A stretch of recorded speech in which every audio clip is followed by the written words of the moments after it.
नमस्कार, loud India TV में आपका स्वागत है। और आज से हम एक नया प्रोग्राम शुरू कर रहे हैं और ये प्रोग्राम देश के लोगों के लिए बहुत महत्वपूर्ण है कि हम संविधान को और देश के कानून को समझें। अगर हम सीधे-सीधे कानून का नाम लेंगे, तो शायद आपकी समझ में नहीं आए, लेकिन अगर हम व्यक्ति को सामने रख कर के उसके बारे में क्या बातचीत हुई, क्यों बातचीत हुई और जजों ने क्यों कोई फैसला दिया, इस कानून का मतलब क्या है, इसकी व्याख्या देश के संविधान विशेषज्ञों से और कानून के विशेषज्ञों को साथ लेकर के हम आपको समझाने की कोशिश करेंगे और ये दरअसल बातचीत होगी। हमारे साथ आज हैं श्री ए.के. वाजपेयी जी, अरविंद कुमार वाजपेयी जी, टेलीविज़न के मशहूर पर्सनैलिटी हैं और संविधान के बड़े ज्ञाता हैं, कानून के बड़े ज्ञाता हैं और एकता मेहता जी। ये भी संविधान के सुप्रीम कोर्ट और हाई कोर्ट के वकील हैं। तो मैं आप दोनों का स्वागत करते हुए एक मेरे दिमाग में सवाल है वाजपेयी जी, जो मैं पहले आपसे पूछना चाहता हूँ कि अभी-अभी एक फैसला आया है, दिल्ली के उप मुख्यमंत्री मनीष सिसोदिया जी का। मनीष सिसोदिया जी का फैसला जो सुप्रीम कोर्ट ने किया उनकी ज़मानत खारिज करने का, उसके बारे में जो उन्होंने बीच-बीच में कमेंट किए या जो उन्होंने फैसला दिया, देश के बहुत सारे लोगों की समझ में नहीं आया कि किस आधार पर उनकी ज़मानत रद्द की गई। तो ये जो कानून है, इस कानून के क्या पहलू हैं और आप लोग इसको किस नज़रिए से देखते हैं आप दोनों? तो मैं आग्रह करूँगा वाजपेयी जी, पहले आप अपनी राय रखें, फिर कविता जी उसमें जोड़ें और आप दोनों बातचीत करें और मैं सुनूँ और मुझे जहाँ नहीं समझ में आएगा जनता की तरफ से मैं आपसे बातचीत करूँगा, पूछूँगा। भारती जी, आपका बहुत-बहुत धन्यवाद कि आपने इस तरह के प्रोग्राम का शुरुआत की है, क्योंकि ये हमारे मन में भी था कि जनता को सही जानकारी नहीं मिल पाती है। क्योंकि जो मेन मीडिया है या सोशल मीडिया, उन पे जो चर्चाएँ होती हैं, उसमें पॉलिटिकल लोग, पॉलिटिकल एफिलिएशन से जुड़े हुए लोग या चश्मा एक तरफ देखता है या दोनों तरफ देखता है, मतलब इन चीज़ों से जुड़े हुए मिले-जुले डिस्कशंस आती हैं। तो ये जो आपने आइडिया निकाला ये बहुत बढ़िया है, इसके लिए आपको साधुवाद। अब आइए मेन टॉपिक पे कि मनीष सिसोदिया को जो जमानत सुप्रीम कोर्ट से रिजेक्ट हुई है, तो देखिए जहाँ तक कानून का सवाल है ना, कानून के नज़रों में मनीष सिसोदिया हो या घासीराम हो या अडानी हो या कोई भी केस हो, उनके लिए इससे कोई फ़र्क नहीं पड़ता कि कौन है, क्या नहीं है। क्योंकि एक बात और जानकारी हम जनता को दे दें कि जो हाई कोर्ट और सुप्रीम कोर्ट के जजेस हैं, एक समय तो वो था जो मैं दावे से कह सकता हूँ कि अखबार नहीं पढ़ा करते थे, टेलीविज़न नहीं देखा करते थे, ऐसे-ऐसे जजेस थे मैक्सिमम। आज का मुझे मालूम नहीं क्योंकि आजकल तो सब मोबाइल पे है और मीडिया न्यूज़ जो है वो कोर्ट की चारदीवारी के अंदर, कोर्ट के फैसलों के अंदर उनका संज्ञान नहीं लिया जाता है। कि मीडिया में क्या कहा जा रहा है, पब्लिक ओपिनियन क्या, उन सब चीज़ों से कोई मतलब नहीं है। जो फाइल बोलेगी, जो मटेरियल अवेलेबल होगा फाइल का, उसके हिसाब से फैसले दिए जाते हैं। देखिए, मनीष सिसोदिया के केस में क्या हुआ? पीएमएलए का एक केस बना हुआ है, एक सीबीआई का बना हुआ है और इसमें लब्बो-लबाब ये है कि एक पॉलिसी बनाई इन लोगों ने, शराब की पॉलिसी, और उस पॉलिसी को बनाते-बनाते केंद्र बिंदु में ये ध्यान में रखा कि कैसे शराब विक्रेता जो मैन्युफैक्चरर हैं या विक्रेता हैं जो, उनके फायदे के लिए कैसे पॉलिसी बने। पॉलिसी सरकार बना सकती है और कोई कोर्ट पॉलिसी को चेक नहीं कर सकती है, ना it is open to judicial scrutiny. लेकिन जहां करप्शन का मामला आ जाए, जहां ये लगेगा कि इन्होंने मेलाफाइडी तरीके से ये स्कीम जनता की भलाई की ना होकर या सरकार की इनकम बढ़ाने की भलाई की ना होकर किसी पर्टिकुलर आदमी को फायदा पहुंचाने के लिए, तो वो क्राइम हो गया। सीबीआई का जो केस है वो प्रिवेंशन ऑफ करप्शन एक्ट के तहत रजिस्टर्ड है कि आपने रिश्वत ली। पीएमएलए का केस है कि जो पैसा आपने रिश्वत का लिया, मनी लॉन्ड्रिंग होता है। PMLA means prevention of money laundering act. उसमें ये कि अगर आप सफेद पैसे को काला करेंगे, काले को सफेद करेंगे और घुमा फिरा के अल्टीमेटली अपने पास ले आएंगे, तो वो ढूंढ और इन्वेस्टिगेशन जो करनी होती है वो पीएमएलए अथॉरिटी को करनी होती है, इन्फोर्समेंट ऑफ डायरेक्टरेट को। तो इसमें दोनों मामले हैं। अब बेल तो as a matter of right होता है। देखिए, एकता जी भी बैठी हैं, ये सबको मालूम है कि बेल का प्रिंसिपल ये है कि बेल नॉट जेल, क्योंकि केस तो चलेगा, केस तो सालों साल चलता है, लेकिन बेल किन मामलों में रिजेक्ट होती है ये भी सुप्रीम कोर्ट ने सेट किया हुआ है, गाइडलाइंस बकायदा बनी हुई है। और यहाँ तक है कि जो 7 साल का अपराध, 7 साल की सजा जिसमें होगी, उसमें पुलिस वाला या कोई भी एजेंसी उनको गिरफ्तार भी नहीं करेगी। सेक्शन 41 का नोटिस देके उनको बुलाएगी, पूछताछ करेगी और उनको गिरफ्तार नहीं कर सकती। 7 साल से ज्यादा की जिनमें सजा है, जिन ऑफेंसेज में, जिन अपराध में, उनमें जो है वो आयोग की डिस्क्रिशनरी होती है कि उसको गिरफ्तार करेंगे या नहीं करेंगे। अब आ जाओ कोर्ट का। बेल ग्रांट करते वक्त कोर्ट को 3-4 चीजें मेन देखनी होती है। ये टेम्पर विद विटनेसेस तो नहीं करेगा जो अपराधी है, कि गवाहों को उनके साथ धमकाएगा नहीं या उनके साथ कोई मैनिपुलेशन नहीं करेगा जिससे इन्वेस्टिगेशन हैम्पर हो। पहली चीज तो ये देखनी होती है। दूसरी चीज ये देखनी होती है कि क्राइम हीनियस तो नहीं है। अगर हीनियस क्राइम है तो भी कोर्ट की डिस्क्रिप्शन है, मर्डर केस में भी बेल होती है, और उसका ग्राउंड ये होता है कि ट्रायल में बहुत टाइम लगेगा, तो तब तक आप उसको जेल में क्यों रखोगे। तीसरी चीज ये देखनी होती है कि आदमी जिस अक्यूज को बेल दी जा रही है, क्या वो बेल जंप करके भाग तो नहीं जाएगा, विदेश तो नहीं चला जाएगा, ये एब्सकॉन्ड तो नहीं करेगा। तो वो श्योरिटी देखनी होती है। अगर कोर्ट को ये लगे कि नहीं ये तो भागेगा नहीं, तो उसको बेल देती है, नॉर्मली बेल मिल जानी चाहिए। ये 3 बेसिक प्रिंसिपल है बेल की। इस मामले में ट्रायल हाँ, कोर्ट ने बात रिजेक्ट पे किया। ये बात पे ये बात पे ये बात पे ये 1 मिनट में माफी के साथ आपको रोकता हूँ।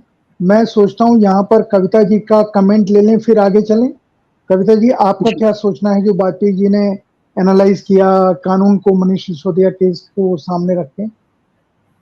जी मेरा नाम एकता है। एकता जी, हाँ एकता जी, माफ कीजिएगा। जी, मैं काफ़ी सहमत हूँ जो वाजपेयी जी ने बहुत आसान भाषा में दर्शकों को समझाया है कि ये लॉ का प्रोसीजर क्या है और सिसोदिया जी पे चार्जेस क्या लगे हैं, वो बात सही है।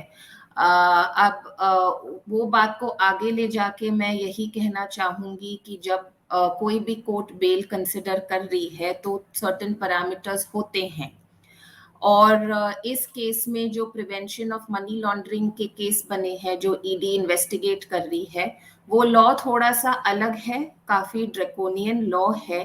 और ये लॉ जो चैलेंज हुआ था सुप्रीम कोर्ट में, इसेंशियली यही बेसिस पे कि ये अक्यूज्ड के राइट्स कुछ रहते नहीं है, क्योंकि ईडी को इतने पावर्स दिए गए हैं कि बेल भी लेना मुश्किल होता है ऐसी लॉ में। तो वो कोर्ट ने बात को नहीं मानी और पीएमएलए लॉ को अपहोल्ड किया है। तो वो नजर रखते हुए भी जो सुप्रीम कोर्ट का इस मामले में फैसला आया है, अनफॉर्चुनेटली सुप्रीम कोर्ट ने ये जो बेसिक प्रिंसिपल्स होते हैं बेल के, वो नहीं कंसिडर किए हैं। उन्होंने यही मेन रीजन पे रिजेक्ट किया है कि गवर्नमेंट अश्योर कर रही है कि ट्रायल एक्सपेडाइट हो जाएगा, एंड अगर कोई डिले होता है प्रोसेस में तो अक्यूज्ड को राइट है कोर्ट में दोबारा जाने के लिए, बेल लेने के लिए। बट हाउएवर ये चीजें हम देखते हैं जो हमारा सिस्टम है वो काफी स्लो चलता है। We can not overlook this fact, and इतने पुराने केसेस हैं जहां अक्यूज्ड और भी सालों से जेल में फंसे हुए हैं और उनका ट्रायल भी कभी कभी शुरू नहीं हुआ है, और हुआ है तो खत्म नहीं हुआ है। So we know of these cases in the past. और इस केस में मोस्ट इम्पॉर्टेंट चार्जशीट फाइल हो चुकी है। आई थिंक इन अप्रैल में ऑलरेडी चार्जशीट फाइल हो चुकी है। इतने विटनेसेस एग्जामिन होने हैं, थाउजेंड्स ऑफ पेजेस पे एविडेंस होनी है। सो आई डोंट नो, सिर्फ इस बेसिस पे आई फील जो कोर्ट ने बोला है कि नहीं नहीं सरकार अश्योर कर रही है कि ट्रायल एक्सपेडाइट होगा, वो थोड़ा सा आई फील मेन जो एस्पेक्ट्स थे कंसिडर करने के लिए बेल के लिए, वो कोर्ट ने नहीं वो इस बात पे कोर्ट नहीं गई है और लिबर्टी दी है कि आप वापस बेल अप्लाई करें। सो आई फील कि इसमें थोड़े अक्यूज कोई भी हो, वाजपेयी जी बोल चुके हैं रूल ऑफ लॉ सब पे लागू होता है, चाहे आप कोई भी बैकग्राउंड से हो, आप कितने भी बड़े या छोटे आदमी हो, सब पे रूल ऑफ लॉ लागू होता है। एंड बेल रूल होता है, जेल एक्सेप्शन होता है. So I think and normal cases में ये बहुत होता है जब ट्रायल चल रही है, चार्जशीट फाइल हो चुकी है. और अक्यूज, आपने ये भी नहीं देखा है कि अक्यूज कोई थ्रेट है अगर बेल पे रिलीज होते हैं, जमानत उनको मिल जाती है, वो कोई थ्रेट है, ये एस्पेक्ट्स कंसिडर नहीं की है कोर्ट ने. आई थिंक उन्होंने सिर्फ ये उनके माइंड में रहा हो कि पीएमएलए का केस है, और थोड़े से उसमें पावर्स जो ईडी को है बेल अरेस्ट को लेके, वो थोड़े से ड्रैकोनियन है, सीरियस चार्जेस होते हैं. उन्होंने इस बात पे बोला है कि ट्रायल एक्सपेडाइट होगा, टाइमलाइन दिया है 6 to 8 मंथ्स में. अब वो आई थिंक आगे देखने की बात है, केस कैसे अनफोल्ड होता है, ट्रायल कैसे चलता है, and then I think it is something हमें आगे देखना है इस बात को. वाजपेयी जी, अभी कविता जी, अभी एकता जी ने बहुत महत्वपूर्ण बात कही कि सुप्रीम कोर्ट के जज ने कुछ चीजों को अनदेखा किया. मैं ये सवाल इसलिए आपसे पूछ रहा हूं कि सुप्रीम कोर्ट के किसी भी फैसले का असर देश के लाखों लोगों पर पड़ता है, जितने केसेस आते हैं उनके ऊपर पड़ता है. और अगर एकता जी की बात सही है और अगर आप भी इससे सहमत हैं, तो इसका मतलब है कि जो फैसला आया है वो फैसला क्या पुनर्विचार के योग्य है, या आप जो कानून के और संविधान के ज्ञाता लोग हैं, क्या इन लोगों की समझ में इस केस को दोबारा रिव्यू करना चाहिए सुप्रीम कोर्ट को, या नहीं करना चाहिए, और उस कानून के किन किन पहलुओं को उन्होंने अनदेखा किया है उन्हें दोबारा देखना चाहिए? नहीं, इसमें 2-3 चीजें हैं भारती साहब. एक तो ये है कि क्रिमिनल लॉ में रिव्यू के चांसेस, क्रिमिनल रिव्यू के बहुत ही रेयर होते हैं. मतलब जो एक बार क्रिमिनल लॉ में फैसला आ गया वो रिव्यू नहीं हो पाता. लेकिन अगर जो चाहे तो क्यूरेटिव पिटीशन सुप्रीम कोर्ट में फाइल होती है, वो कर सकते हैं. लेकिन वो पिटीशन भी इन्हीं जज साहब को सुननी है. रिव्यू का मतलब है कि अपने फैसले को आप दोबारा से देखिए, तो वो तो चांसेस है नहीं. लेकिन हमारा ये कहना है कि एक फैसला जो सुप्रीम कोर्ट ने दे दिया, और इसमें लिखा हुआ है, बेल के ऑर्डर में लिखा हुआ है कि बेल में जो फैसले देते वक्त, ऑर्डर करते वक्त जो बातें कंसीडर की गई हैं या जो बातें कंसीडर नहीं है, it will not reflect in the merits of the case. तो मतलब जो नीचे ट्रायल चलेगा उसमें इसका संज्ञान नहीं लिया जाएगा. तो एक तो ये प्रिंसिपल होता है. दूसरा ये कि ये फैसला बाइंडिंग होती है, एक नजीर होती है निचली अदालतों के लिए. मतलब हुआ कि 130 करोड़ लोगों पे और सारी अदालतों पे ये फैसला हूबहू लागू होगा, चाहे इसमें त्रुटि है चाहे नहीं है. और इसका इम्पैक्ट क्या होगा? पीएमएलए का केस और प्रिवेंशन ऑफ करप्शन एक्ट के केस में जो हजारों केस पेंडिंग है, उन सब पे ये लागू होगा. मतलब हम with all respect to the honourable Supreme Court, कई बारी फैसले करते वक्त जज साहब जो होते हैं, जो भी हो XYZ, वो फैसला लिखाते डिक्टेशन देते वक्त माइंड उनका फाइल में चलता होता है, लेकिन वो एक तरंगों में बह जाते हैं. माफ करना ये वर्ड मैं यूज कर रहा हूँ, because I have a right to criticise, I have a right to form my opinion. तो वो उस फैसले के कॉन्सिक्वेंसेस क्या होंगे, या उस फैसले के जो नजीर बन जाएगा, बाकी अदालतें क्या इसमें से इन्फरेंस ड्रॉ करेंगी, वो शायद दिमाग से निकल जाता है कहीं ना कहीं, जाने अनजाने में. तो उसकी वजह से नुकसान बाकी लोगों को भी उठाना पड़ता है. लेकिन ये जुडिशियल सिस्टम है, क्या कर सकते हैं, इसमें तो कुछ कर नहीं सकते. अब जहां तक मनीष का सवाल है, देखिए सबसे पहले तो क्या आरोप होंगे, एलिगेशंस होंगे. Allegations will be converted into FIR और ए कंप्लेंट.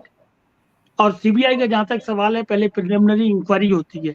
FIR से पहले प्रिलिमिनरी इंक्वायरी भी की जाती है. वहां FIR के बाद इन्वेस्टिगेशन शुरू होगी, या कंप्लेंट के बाद इन्वेस्टिगेशन होगी.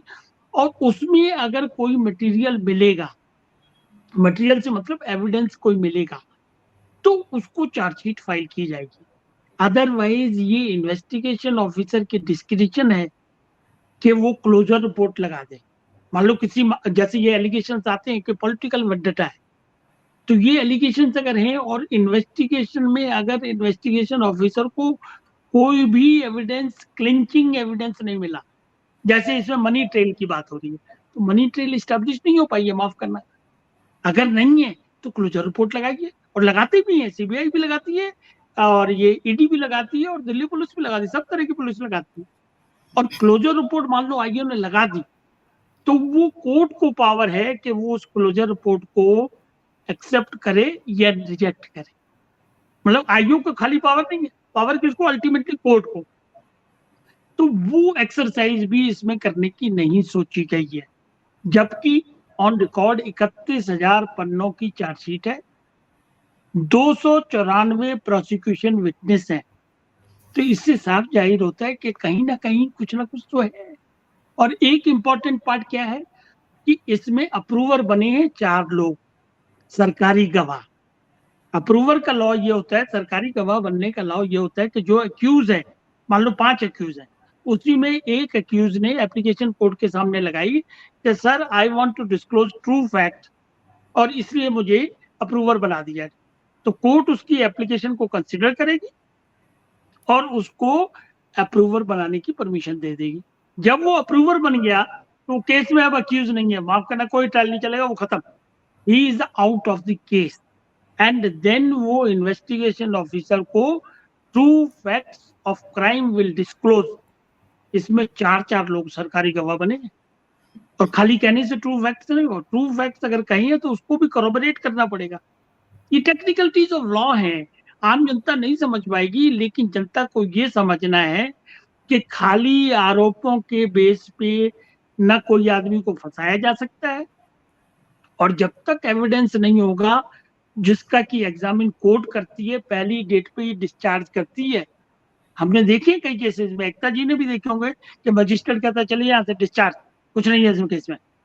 तो ये जो पॉलिटिकल वेंडेटा वाला मामला है ये भी बड़ा खतरनाक है।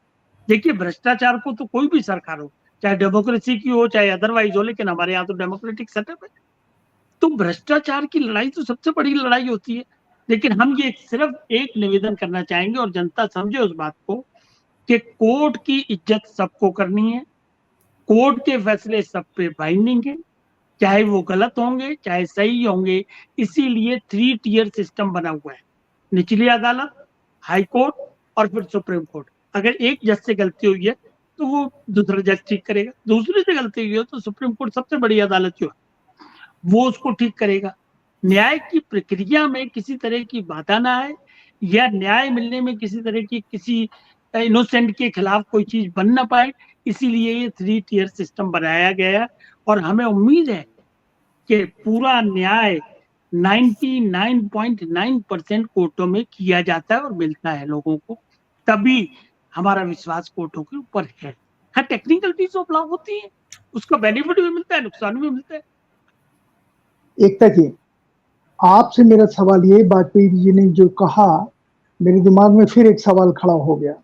सवाल ये खड़ा हुआ कि हमारा जो सिस्टम है जिसकी बात आप दोनों लोग कर रहे हैं, जुडिशरी वाला सिस्टम, इस सिस्टम में अगर कोई गलत फैसला होता है तो वाजपेयी जी ने शब्द इस्तेमाल किया 130 करोड़ लोगों के ऊपर इसका असर होता है और सारी अदालतें उसको मानने के लिए बाध्य हैं। बिल्कुल सही बात है, पर सवाल ये है कि अगर गलत फैसला होता है तो क्या सुप्रीम कोर्ट के भीतर कोई ऐसा तरीका नहीं है कि उनके सामने कोई चीज लेके जाए? 130 करोड़ लोग जिस फैसले से प्रभावित होते हैं और जिसके बारे में ऑलरेडी आप लोगों ने कहा कि इतने पन्नों की रिपोर्ट है, इतने की चार्जशीट है और एक आदमी जेल में बंद है और ऐसे सैकड़ों हजारों होंगे, और जबकि इन सारे लोगों को लेकर के ये अलग सवाल है कि सीबीआई और ईडी के कितने केस अपने लॉजिकल एंड तक पहुंचे हैं अदालतों में, वो अलग सवाल है। पर मैं आपसे जानना चाह रहा हूं कि क्या ये इस देश के लोकतंत्र के साथ,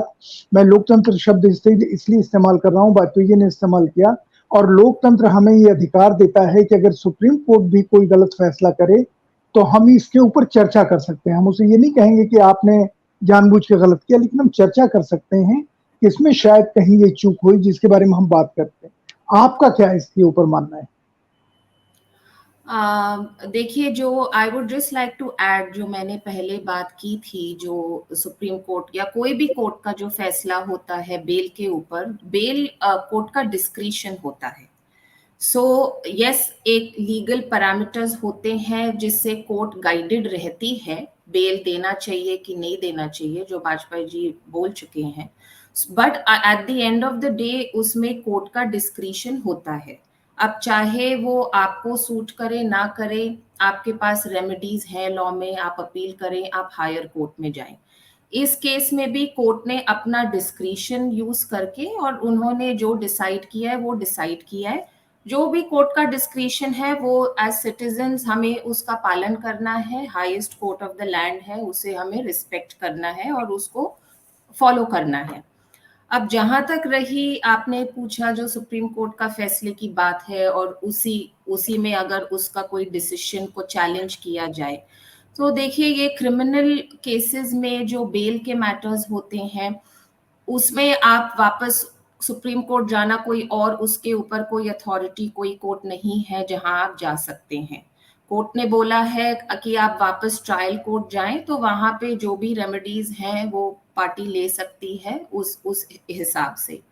और ये जो मैटर है चाहे वो पूरे देश के लोगों पे असर है नहीं है, केस में हुआ क्या, कितना करप्शन हुआ, कितना मनी लॉन्ड्रिंग हुआ, प्रोसीड्स ऑफ क्राइम क्या बने, कैसे यूज हुए, कहाँ यूज हुए, this is all a matter of trial. ये सारी बातें ट्रायल में प्रूव होंगी। It is all a subject matter of trial. तो और ये सारी जो चार्जशीट में है सो है, अब ये एज पर लॉ इनको प्रूव होनी है, इस पे एक कोर्ट का फैसला आना है इस पे। फिर उसके बाद भी कोर्ट का फैसला आएगा, वो भी आगे अपील और अदर रेमेडीज होते हैं टू सब्जेक्ट इट टू। सो जहां तक हम इस स्टेज की बात हो रही है, बेल जो हो रही है, कोर्ट का डिस्क्रिशन है। कोर्ट ने अपना डिस्क्रिशन साउंड प्रिंसिपल्स पे जो भी कोर्ट को लगा है केस के फैक्ट्स देके, और वो डिस्क्रिशन भी हर केस को लेके डिपेंडेंट होती है।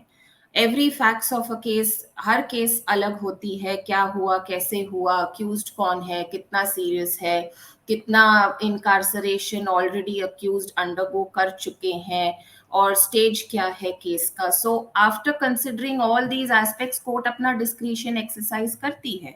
सो यहाँ भी कोर्ट ने किया है, हमें रिस्पेक्ट करना चाहिए एंड केस को आगे ले जाना चाहिए, बिकॉज अल्टीमेटली ट्रायल होना है केस में, and on the basis of the trial क्या होता है, कोर्ट फिर आर्ग्यूमेंट सुनेगी और अपना फैसला देगी ऑन दैट बेसिस।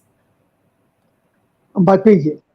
मैं आपने भी एक सिचुएशन का जिक्र किया, उसको ध्यान में रख के एक छोटा सा किस्सा आपको बता के मैं आपसे सवाल करना चाहता हूँ, अपनी जानकारी बढ़ाना चाहता हूँ, सवाल नहीं करना चाहता हूँ।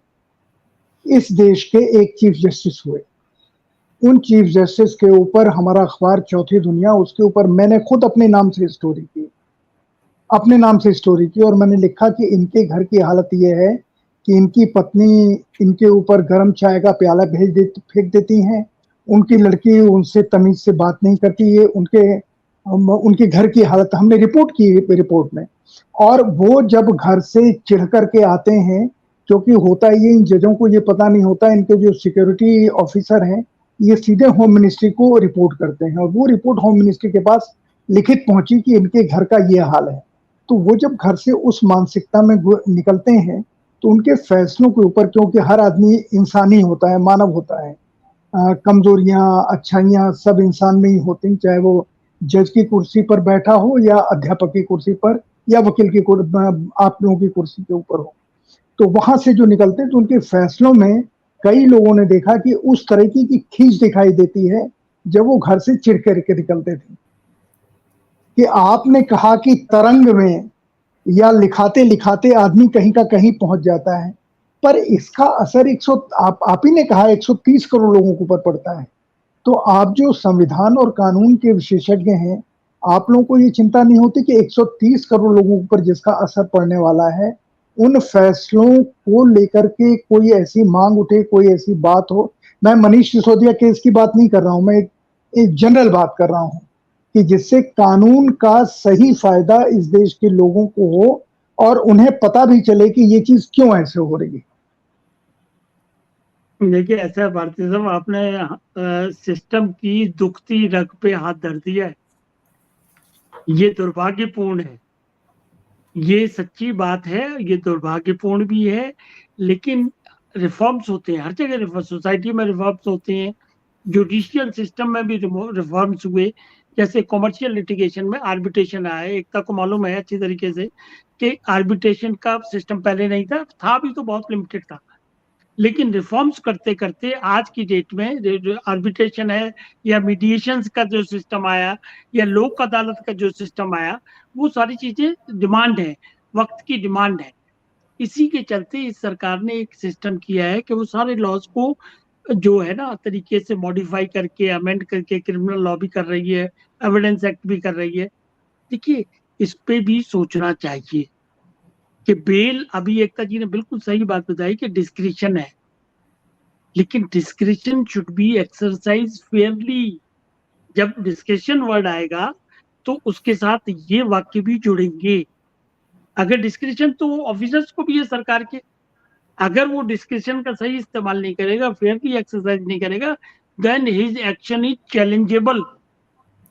तो यहां भी यही सिस्टम है, लेकिन अब सुप्रीम कोर्ट चूंकि आखिरी कोर्ट है तो उसका ऑर्डर तो कहीं चैलेंज हो नहीं सकता। उसमें सिस्टम है कि अगर 2 जजेस का है तो 3 के पास जाएगा, 5 के पास जाएगा, 9 के पास जाएगा, लेकिन वो जाएगा सिर्फ कॉन्स्टिट्यूशनल मैटर, मतलब क्रिमिनल लॉ वाला जो मामला है ना, हत्या का, क्राइम का, पीएमएलए, सीबीआई, ये केसेस कॉन्स्टिट्यूशनल मैटर की परिधि में नहीं आते। तो ये इनकी जो लाइफ एंड होती है वो यहीं हो जाती है। पर ये बात 100% सही है कि कौन जज साहब कुर्सी पे बैठे हैं, वो लेबर माइंडेड हैं, कैपिटल माइंडेड हैं, मॉडर्न हैं, एडवांस हैं। माफ करना, अभी ये जो फैसला भी चल रहा था 377 का, एक हाई कोर्ट से फैसला हो गया था कि कर दो अलाउ, अभी उसमें डिवीजन हुआ है, 2 लोगों ने कुछ कहा, 3 लोगों ने कुछ कहा, तो डिफरेंस ऑफ ओपिनियन होता है। अब हम यहाँ 3 लोग बैठे हैं, सबका अलग अलग ओपिनियन है, लेकिन सही बात जनता के फायदे में हो, ये प्रिंसिपल लॉ पे लागू नहीं हो सकता है। बिकॉज लॉ क्या है? Law is the understanding of facts, चाहे वो क्रिमिनल है चाहे वो सिविल है, और हर आदमी का अपना एक माध्यम होता है, अपना एक इंटरप्रिटेशन होता है, अपना एक व्यू होता है। इसीलिए हम जज को जब समझाते हैं, जब अपनी सबमिशंस रखते हैं, तो उसमें it is coupled with the case law कि देखिए ये नजीर है, ये 5 जजेस ने इस मामले में, ऐसे मामले में ये प्रिंसिपल सेट किया है, तो जज वो है उस फैसले को बाइंडिंग होता है और उस मानने को राजी होता है और अपने फैसलों में रिफ्लेक्ट करता है। लेकिन इसके साथ साथ एक बात ये भी है, हमने कई जजेस को देखे, अगर हम सुप्रीम कोर्ट का केस एग्जांपल दे रहे हैं, उनको साइट कर रहे हैं, तो कहते हैं no no this is not applicable, go to Supreme Court. मतलब सोसाइटी, देखिए भारती जी, आप तो कितने सीनियर पत्रकार हैं, आपने सब देखा है, जब ये मीडिया वगैरह कहीं नहीं होता तो तब आपने शुरू किया था चैनल। तो सोसाइटी के हर सेक्टर में धीरे धीरे गिरावट आई है, और उससे जुडिशियल सिस्टम भी अछूता नहीं है, वकीलों का प्रोफेशन भी अछूता नहीं है, पॉलिटिशियंस भी, मतलब सारा सिस्टम गड़बड़ा गया है। इसीलिए चिंता का विषय है। सवाल मनीष के केस का नहीं है, मनीष तो एक आदमी है। सवाल फिर मैं घूम के वही लाऊंगा कि 130 करोड़, और सवाल जज साहब का नहीं है, सुप्रीम कोर्ट के 2 जजेस का फैसला है। 2 के बाद रिफॉर्म जब कर रहे हो तो 2 के बाद 5 को भी जाए, जैसे सिविल में जाता है या कॉन्स्टिट्यूशनल में जाता है, 7 को भी जाए।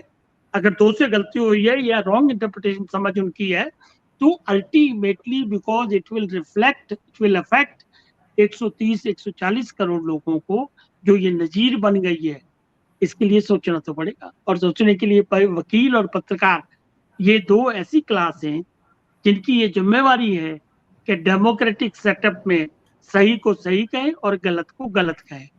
मेरा तो ये मान।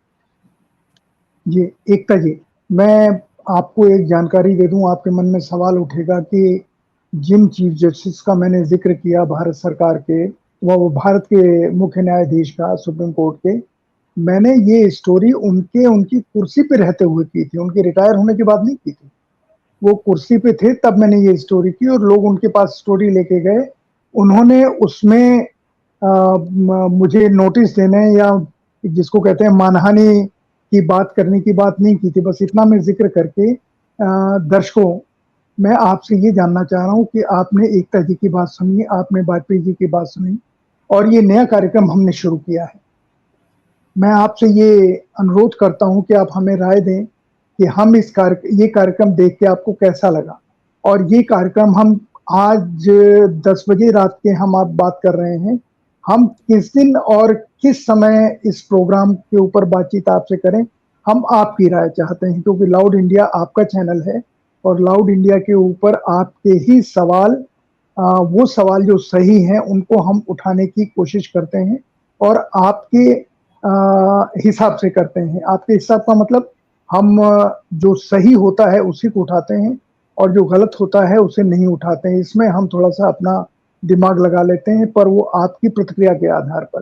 तो आज का कार्यक्रम मैं समाप्त करने की अनुमति चाहता हूँ और आपसे इस कार्यक्रम के बारे में आपकी राय भी चाहता हूँ और इसको हम लगातार करते रहेंगे और कानून विशेषज्ञों से और संविधान विशेषज्ञों से, क्योंकि ये भी सवाल है, वाजपेयी जी ने भी कहा, जो सवाल आज मैं नहीं पूछ रहा हूँ पर सवाल मैं छोड़ता हूँ कि संविधान और कानून लोगों के ऊपर किसका ज्यादा असर पड़ता है? संविधान कानून को चलाता है या कानून संविधान को चलाते हैं? ये कई सारे आपस में मिले हुए सवाल हैं जिनको हम अगली चर्चा में शामिल करेंगे और हम विधि विशेषज्ञों को और कानून के विशेषज्ञों को आपके सामने लेके आएंगे। आज का प्रोग्राम समाप्त करने के लिए बहुत अनुमति चाहता हूँ। एकता जी, आपको बहुत-बहुत धन्यवाद और वाजपेयी जी आपको बहुत धन्यवाद। आप लोग अपना कीमती समय हमें दे रहे हैं और आज हम आपसे इस समय बात कर रहे हैं। फिर हम अगला दिन और तारीख जरा हम अपने दर्शकों से राय ले लें, फिर तय करके आपको तकलीफ देंगे और इसके अगली कड़ी में जो बहुत सारे सवाल हैं जो लोगों को जानने चाहिए। और आप दोनों को बहुत धन्यवाद कि आपने सामान्य सरल भाषा में बिना लाग लपेट के बिल्कुल सीधी बात कही। लोगों ने उसमें से अपना, मेरा मानना है कि तत्व निकाल लिया होगा कि सही क्या है, गलत क्या है। तो आपको दोनों को बहुत-बहुत धन्यवाद और आज का कार्यक्रम समाप्त करने की वाजपेयी जी और एकता जी मैं आपसे अनुमति चाहता हूँ। नमस्कार। शुक्रिया, थैंक यू, नमस्कार।